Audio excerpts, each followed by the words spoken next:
Hello and welcome to week 3 of a video series on teaching science through the COVID-19 crisis. I'm Riley DeVito, the State Department of Education science coach, and this week we'll be talking about digital interdisciplinary science. Science is probably one of the best topics that we could be teaching right now amid school closures and social distancing. Science easily integrates into several subjects, including math and ELA, because it's found all around us every day. Right now, there's no absolute need for a classroom to still engage our students with science. Science integrates well into math because of the formulas, procedural thinking, critical thinking, and computation required to run an experiment or understand a research project. Science and ELA have a lot in common as well. Science requires a solid understanding of written and verbal skills, reading research, writing reflections, and it relies heavily on the ability to communicate in an effective, succinct manner. The skills that are used in science, such as critical thinking, problem solving, and finding creative solutions to complex problems, are common across content areas.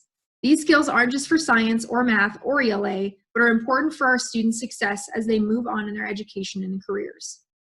Teaching science in tandem with other content areas allows us to build a skill repertoire for our students to ensure we are teaching the whole student. Finally, it's important that we continue to focus on teaching science in anticipation of the new Science ISAT by using the Idaho Science Standards. Science can serve as an excellent base for any ELA and math concept you have. For example, you can use photosynthesis as a base concept and encourage students to write or read about it. You can also have them look at the formula for photosynthesis and practice basic addition or work on balancing to practice algebra skills. Interdisciplinary learning provides us with more teaching tools and strategies that we can use to effectively leverage teaching and learning. First, it's important to remember that real scientists don't just do science. Rather, they need to have an understanding of the world around them, including math and English language arts. Scientists have to know how their research will impact society, the economy, people's physical health, and much more depending on their research. With the interdisciplinary approach, we can mimic and model what being a real scientist is all about. Since our time is so limited with our students, it's important for us to use it as effectively as we can. By building lessons that access multiple standards at one time without overloading students, we can increase the efficiency of our teaching and of student learning. Interdisciplinary teaching also addresses the age-old question, when am I going to use this? Students are truly exposed to how the world functions when we offer interdisciplinary lessons because nearly all jobs are inherently so.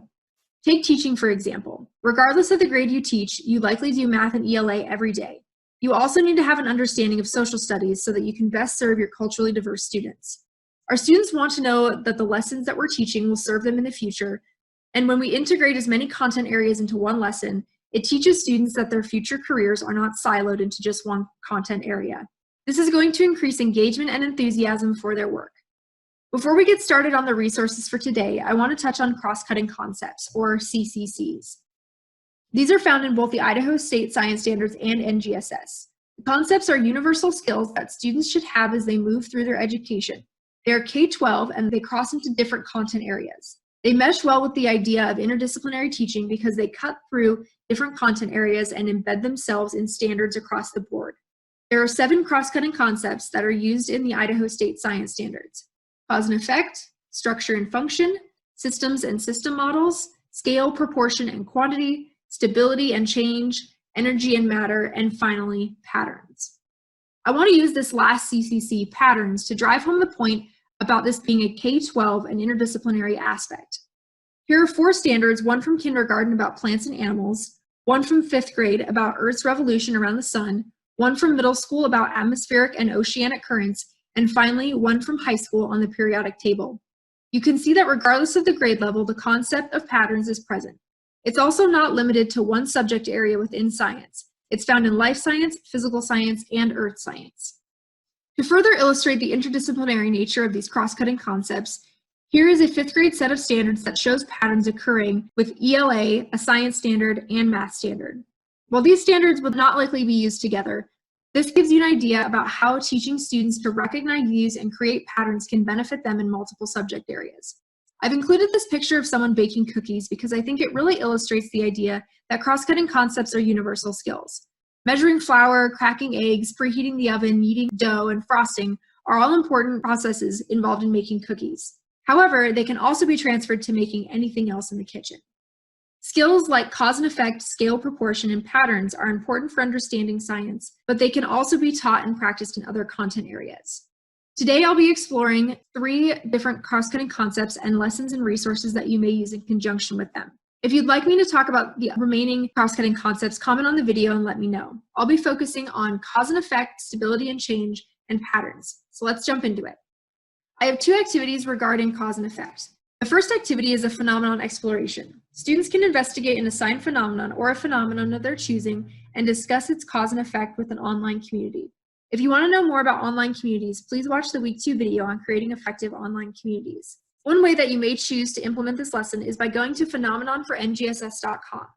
This resource has a heap of phenomenon as photos or short video clips. They're searchable by content area, and I would recommend that you scroll through these and choose something that's interesting to you, because if it's interesting to you, it will probably be interesting to your kiddos. Luckily, whatever you click on has a very short and easy to use hyperlink, which is easily inserted into any printed material or any online communication that you're having with your students. Using a resource that I explored more in depth last week, you might facilitate a cause and effect chain using Kialo. You'll see that I've already created this argument, but its purpose is to explore cause and effect. You can still leverage the claims and counterclaims, but direct students to include more cause and effect sentences. The way that I set this up is that the claim is displayed at the top and the effect is the pro located here in the green. The con is a potential exception to that cause or effect. I'd say this is more of a secondary activity since it will require students to have a fairly good grasp on cause and effect. Just to walk you through a little bit more of what I've done here, this would be the cause that is affecting the plant to curl inward. And then as they click on that, it continues to show more of those effects. And you can see how it is breaking out in this tree-like structure here to show that cause and effect is really a chain reaction pattern. Another way you may approach this phenomenon exploration, especially for younger students, is to create a question board with prompts or sentence stems that students can use. Here's an example of what that might look like. Have students make a bingo with their responses to the assignment, or make 3 in a row, tic-tac-toe. Another lesson you might consider with cause and effect is a news analysis. Students can read, listen, or watch science-related news and complete either of the activities I mentioned in the previous phenomenon exploration. If you're working on finding age-appropriate reading material, I'd first like to recommend News ELA or Newsella. Newsella is a great source of information that can be made to be age-appropriate. You'll find the science link located here at the top, and several articles will pop up that may be interesting to you or your students. So for example, what teenage brains can teach us about thinking creatively. In the upper right-hand corner, you'll find a Lexile level that you can select for your students' appropriate abilities. These are easy to print or share electronically. If you're in the secondary world, I'd like to recommend Science Daily, since it has up-to-date research and academic language. For K-12, though, I would still recommend Science Friday, which I referenced in last week's video. If you're struggling to come up with sentence stems or prompts, I'd like to direct you to the STEM Teaching Tools, which is a project from University of Washington paid for by the National Science Foundation. This particular document was also made in partnership with the University of Colorado and the Research and Practice Collaboratory.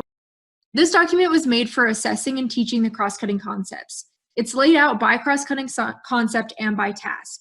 If you scroll down, you'll see that each page has the header for the cross-cutting concept, and then there are activities that a student may engage in with following questions or prompts that can elicit their learning for that particular cross-cutting concept.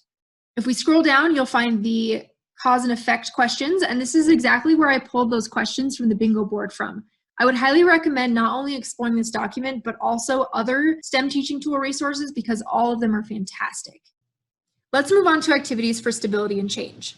The first idea I have for you is writing a historic pen pal. Have students choose a scientist or scientific figure to write a letter to. You can have them write a letter about their work and how it's changed the world, or about how the world has changed since they were alive. You can have them explore formulas, mathematic concepts, or even numbers that the person is famous for.